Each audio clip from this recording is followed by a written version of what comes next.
لای کائنات ته ورځي پیغمبر اکرم یا علی ما نورسته به خلق درو امتحاناتو سره روبرو شي یا علی سیفتنون بعدی باموالهم ما نورسته به خلق ما امت به درو امتحاناتو سره روبرو شي یو امتحان انده دی سیفتنون باموالهم مال و منال و دنیا حواله سب امتحان شي خلق به دنیا پرست وګرځيږي دین به سیکنډ لیول سره غوي ته مهم وي دنیا اول پیسہ اول زمکه جیداد شوینه اول دین ورسته ده دنیا به محور ګرځولې وي دنیا باندې به توپک ولی خال به مړ کوي خو دین باندې دوره حساس به نه وي دا ډیره مهمه نکته ده کسا پیغمبر نه بعد عبدالرحمن بن عوف څکله مال و منال لیدو سنای دوره جمع کړي و څه هغې تبرګی وسمتوله هغه دور څه اصحاب ورکې زنده وي هغوی دا حالات و اوس به څه حالات وي یا دویم امتحان څه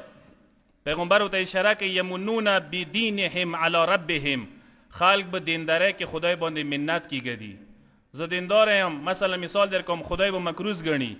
ایما دعا ویل نه قبلیږي المنزونه کوم روزه ساتم دینداره کوم بیا ما ته پیخیږي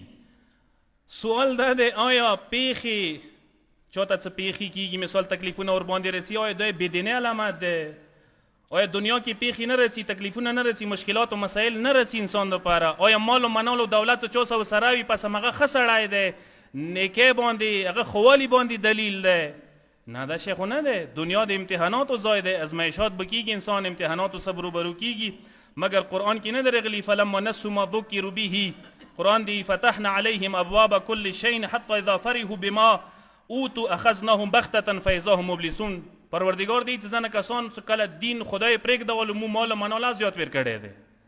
ځنه کسان څه خدای لمنه پرېږدي دین پرېږدي نو پیسه دا اوس ډېره وي داسې نه څه پیسه ډېر شوله دیندارۍ علامات وي خدای ته نږدې شولې علامات وي خدای ځنه کسان ځان نه کوړي کې وی شړي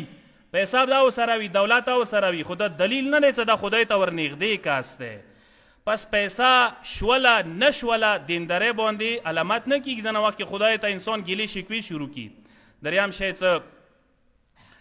شی څه پیغمبر اکرم ذکر کوي هغه دا دی یستحلون حرامه بالشبهات داسې وخت به راشي چې خلک به شبهناک شیونه حرام شیونه حلال وګڼي ځان دپاره توجیه به کوي ګناهانو باندې به پردې کوي ګناه به کوي حرام کار به کوي هغه ته حرام نه بریخي لکه حدیث کې دی والسحت بالهدیه رشوت بخلی رشوت و بازار بگرمی هدیه گفت تخفه نما بویر کی ور ربا بالبی سود بکی سود با عاموی کاروبار نما بویر کی زین له سوء عمله فرآه حسنا بد کرونه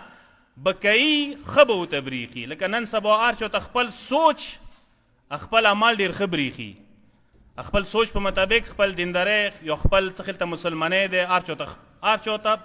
خپل ځون ښه مسلمان بریخي کیدای شي هغه په غلطې روان وي په حرامو لګیا وي دی په باوجود او ته ځان ښه بریخي